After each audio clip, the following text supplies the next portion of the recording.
अच्छा मुताल, ये बताइएगा कि जब ये आपको किडनैप किया गया है उस वक्त, तो वो आपने बताया कि ज़रा बड़ी भारी सी आवाज़ें थीं और अजीब से ज़रा उस तरीके से बात कर रहे थे। क्या उस बीच वो किसी और से बात कर रहे थे, किसी और के साथ राब्ते में थे, कहीं से उनको इंस्ट्रक्शंस मिल रही थी इस हवाले से या नहीं? जी, वो राब्ते में थे। जब उन्होंने मुझे इंटरसेप्ट किया था, उन्होंने सबसे पहले उस थर्ड पार्टी बंदे को कॉल की थी और वो स्नैपचैट यूज़ कर रहा था उस कॉल के लिए, उस मैसेज के लिए। उसने सबसे पहले कॉल की, उसने ये बोला कि हमने बंदे को उठा लिया और अब साहब कह के बुला रहे थे, अब साहब आप कहाँ पे हैं। फिर आगे से उसने रिकॉल किया गडा हम, फिर मुझे बोलते हैं अब तुम्हें गडाप पुलिस स्टेशन लेके जा रहे हैं, क्योंकि उस वक्त जो बात चल रही थी वो गाड़ी हिट की बात चल रही थी। हाँ, उस वक्त नहीं पता था ये डिजिटल एसेट्स मेरे लेने आए हुए हैं। तो गडाप का बोला, फिर उसने कॉल रख दी, फिर वो गाड़ी शारे फैसल पे भगाता रहा और बहुत रैश ड्राइव कर रहा था। फिर उसके जब मुझे छोड़ने लगा उसके बाद भी उसने उसको कॉल की स्नैपचैट के ऊपर, और उसने मुझे बोला, उस बंदे ने बोला, वो स्पीकर पे फ़ोन था, कि इसको यहाँ पे ड्रॉप करो और अगर इसने पीछे मुड़ के देखा उसको फायर मार देना। ये अल्फाज थे उसके। अच्छा, और आपको ज़ाहिर सी बात है ये बोला होगा कि बस निकल जाओ, पीछे मुड़ के मत देखना। पीछे मुड़ के नहीं देखना, ये बोला था मुझे। अच्छा, जब आपसे ये अकाउंट में पैसे ट्रांसफ़र करवाए गए हैं तो वो तो बहुत ईजी हो जाता है कि ट्रेस हो जाते हैं, तो वो किस तरीके से हुआ कि जो ट्रेस नहीं हो पा रहे, ऐसा कैसे किस अकाउंट में ट्रांसफ़र करवाए गए थे? तो बेसिकली जो ये लोग थे, इनको पता था मैं ट्रेडिंग का काम करता हूँ और ट्रेडिंग के अंदर जो ऐप्स यूज़ होती हैं वो नॉन ट्रेसेबल होती हैं। तो इन्होंने मेरे बाइनेंस के थ्रू अपने किसी क्रिप्टो वॉलेट में ट्रांसफ़र किए फ़ंड्स, और वो ब्लॉकचेन के अंदर बेसिकली पहले जाते हैं, फिर दूसरे के पास पहुंचते हैं। और ब्लॉकचेन में जब आपके पैसे जाएं तो जिसके पास जाते हैं उसका भी कोई अता पता नहीं होता और जो भेज रहा है उसका भी कोई अता पता नहीं होता। हाँ, तो ये नॉन ट्रेसेबल होती हैं, ये ट्रेस हो ही नहीं सकती। तो इसी वजह से ये फिर ये जो प्लानिंग के साथ ये काम हो रहा है कि ऐसे लोगों को ही टारगेट किया जा रहा है जो डिजिटल अकाउंट रखते हैं और फिर वो उसको उस तरीके से ट्रांसफ़र करते हैं ताकि वो ट्रेस ना हो। जी, ऐसा ही है। इन्होंने मेरे से पहले भी एक बंदे को पकड़ा था और उससे $3,60,000 की अमाउंट, जो कि पाकिस्तानी 11-12 करोड़ बनती है, वो भी इसी तरीके से ली थी। और मेरे वाक़े में भी उन्होंने अमाउंट सेम इसी तरीके से ली है क्योंकि ट्रेस ना हो। आपसे अमाउंट के अलावा और क्या क्या आपसे लिया गया? मेरी एक मैकबुक थी M4, वो मेरे से ली गई। उन्होंने पहले iCloud उसका लॉगिन किया, उसके बाद रीसेट किया उसको, ताकि वो iCloud के अंदर फाइंड माई डिवाइस का ऑप्शन होता है वो ट्रेस ना हो। फिर मेरा iPhone 17 था, वो भी इन्होंने सेम इसी तरीके से किया, उसको लॉग आउट किया ताकि वो ट्रेस ना हो। फिर मेरा एक सैमसंग का फ़ोन था, वो भी ले गए थे। ये सारी चीज़ें ले। और मेरा एक परफ्यूम था और मेरी एक स्लीपर्स थी, जो कि मैं उनको पता था मैं बाहर से लेके आया हूँ, वो भी मेरे से ले गए। और एक बैग था मेरा LV का, इन्होंने जिक्र किया था कि वो बैग का है, उनको वो भी पता था, हालांकि वो मेरे घर पे था उस वक्त, लेकिन उन्होंने जिक्र किया वो LV का तुम्हारा बैग का है। मैंने बोला कि वो मेरे घर पे। ये तमाम चीज़ें ये जो आप बता रहे हैं, ये क्या आप अपना इंस्टाग्राम या FB पर सोशल साइट्स पे क्या आप इन चीज़ों को जो इनकी पोस्ट लगाते थे या लगाई थी, जिसके बारे में इनको पहले से मालूमात थी कि ये है इस बंदे के पास? जी, मैंने स्टोरीज़ लगाई थी, जो मिरर सेल्फीज़ होती हैं बैक पहन के, ये चीज़ें लगाई थी, तो शायद उन्होंने वहाँ से देखा होगा ये। तो वहाँ से देख लिया होगा, क्योंकि देखिए इस चीज़ में दो चीज़ें समझ में आती हैं। या तो इस तरीके से फॉलो अगर आपको कर रहे हैं, स्टॉक कर रहे हैं, तो वो यहाँ से उनको चीज़ें मिल रही हैं, ठीक है। अदरवाइज़ आपका कोई ऐसा करीबी बंदा भी हो सकता है जिसको तमाम चीज़ें आपकी पता है, आपका कोई दोस्त होगा, अब आपका कोई रिश्तेदार होगा, कुछ भी कहा जा सकता है, ऐसा कोई बंदा हो सकता है जो मुताल को मुकम्मल तौर पर जानता है, उसकी सुबह से लेकर शाम तक की सारी चीज़ों का पता है, तो वो इन्फॉर्मेशन दे रहा हो। जो इतनी ज़्यादा ऑथेंटिक चीज़ें होती हैं कि बता देना कि तुम्हारे पास ये भी है, तुम्हारे पास ये पड़ा है, फ़लाँ अकाउंट में ये होंगे, हमें खोल के दो, हर चीज़ के बारे में पता है, इंस्टाग्राम की पोस्ट तक दिखा के आपसे जो है वो चीज़ें मांगी जा रही हैं। अच्छा मुताल, ये वाक़या हुआ, ज़ाहिर सी बात है मोबाइल तो आपका ले लिया गया, आप किसी से राब्ते में नहीं थे। जब आपको छोड़ दिया गया उसके बाद आपने अपनी फैमिली से कब कांटेक्ट किया, कैसे किया? जब मुझे छोड़ा गया तब 10:45 का टाइम हो रहा होगा। मैं वहीं पे करीब में एक रिक्शे वाले के पास गया, मैंने उससे सबसे पहले पूछा ये जगह कौन सी है। उसी ने मुझे बोला ये कुरंगी इंडस्ट्रियल एरिया। फिर मैंने उसको बोला कि मुझे अपने घर जाना है, और फिर मैं उसके साथ बैठ के घर पे आया। और सबसे पहले मैंने अम्मी को बताया था कि मेरे साथ ये वाक़या हो गया है। वो भी परेशान हो रही थी क्योंकि कराची के अंदर खाली मेरे साथ पहले हादसा नहीं है, इससे पहले भी 4-5 लोगों के साथ ये हादसा हो चुका है और इसकी न्यूज़ भी आई थी, तो वो भी परेशान हो रही थी।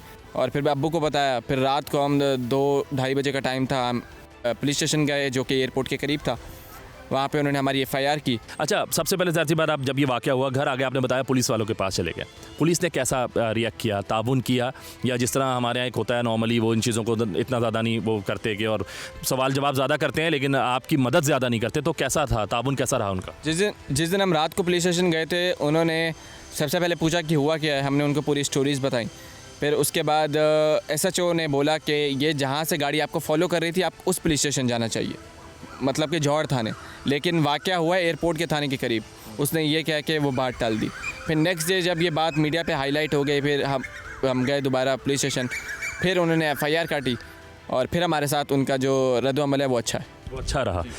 नाज़रीन, मैं ये सवाल इसलिए कर रहा हूँ क्योंकि जिस तरह मुताल ने बताया कि जब ये रात में पहली बार गया और इसे आगे से इन लोगों को, इनकी फैमिली को ये सुनना पड़ा कि जी जहाँ से गाड़ी फॉलो कर रही थी उस थाने पे जाएं। हालांकि उस बच्चे को बिल्कुल भी नहीं पता था उसको गाड़ी फॉलो कहाँ से कर रही है।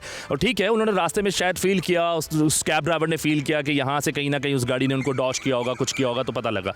लेकिन मैं ये सवाल इसलिए कर रहा हूँ कि जब हमने इस वाक़े के हवाले से, इस केस के हवाले से पुलिस से रब्ता किया है, उनसे बात करने की कोशिश की है, तो जो पुलिस ऑफिसर इस केस से जुड़े हुए हैं उन्होंने बात करने से मना कर दिया है। फ़िलहाल वो जवाब नहीं देना चाह रहे। बहरहाल कोई वजह होगी जिसके से वो जवाब नहीं देना चाह रहे होंगे, लेकिन वो मीडिया पर आकर ये बता सकते थे कि कार्रवाई कहाँ तक पहुँची, इन्वेस्टिगेशन अगर हो रही है तो किस सूरत हाल हो रही, क्या सूरत हाल है, किस तरीके से की जा रही है, क्या उन लोगों तक पहुँचने में मुश्किलात आ रही हैं, आसानी से पहुँचा जा सकता है। ज़ाहिर सी बात है, अल्लाह का लाख लाख शुक्र है कि जान बच गई, लेकिन जो उनका माली नुकसान हुआ है बहुत ज़्यादा है।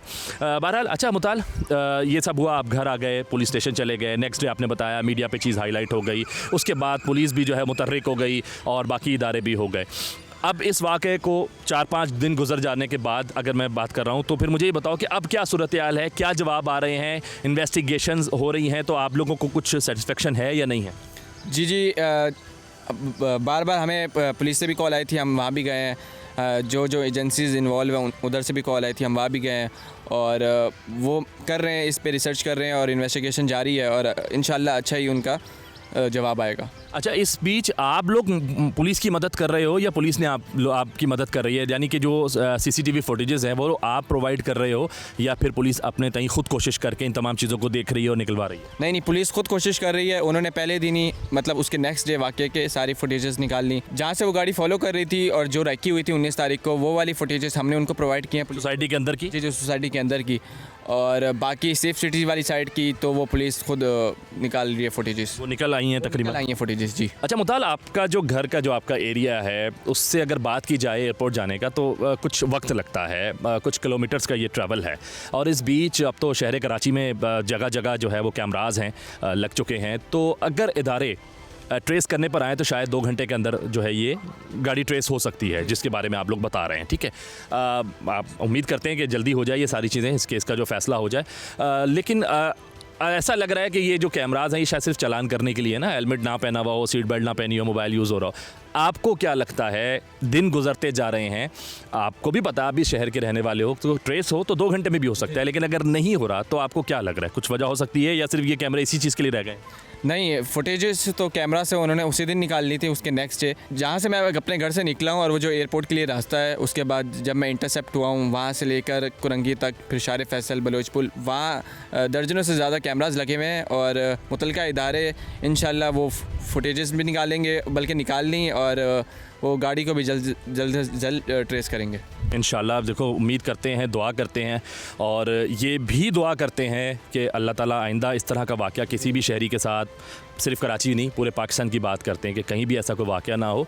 लेकिन मुताल, जब ये वाक़यात आपको पता लगे, पहले जिन लोगों के साथ हो चुके हैं, जैसे आपने कहा इसकी खबर हमें भी थी, हमने न्यूज़ देखी थी, तो कहीं इस बीच ये खौफ आपके अंदर, आपकी फ़ैमिली में तो नहीं आया? कभी बैठकर बात तो नहीं हुई कि आप भी ये इस फील्ड से हो, आपके आसपास के लोगों को इस तरीके से जो है वो किडनैप किया गया है, उनके साथ हुआ है, तो कहीं इस बीच बोला तो नहीं गया कि ज़रा थोड़ी सी अपनी केयर करनी है, आसपास देखना है? ये मुझे 2 महीने पहले मेरे बाबा ने बोला था कि शॉर्ट टर्म किडनैपिंग बहुत हो रही है कराची शहर में, और जिस फील्ड से मैं हूँ हमें ही मोस्टली टारगेट किया जाता है क्योंकि जो हमारे अकाउंट्स हैं उस पर पैसे ट्रेस नहीं होते। तो ये एक रीज़न है कि वो हम जैसे लोगों को पकड़ते हैं और हमसे पैसे निकालते हैं।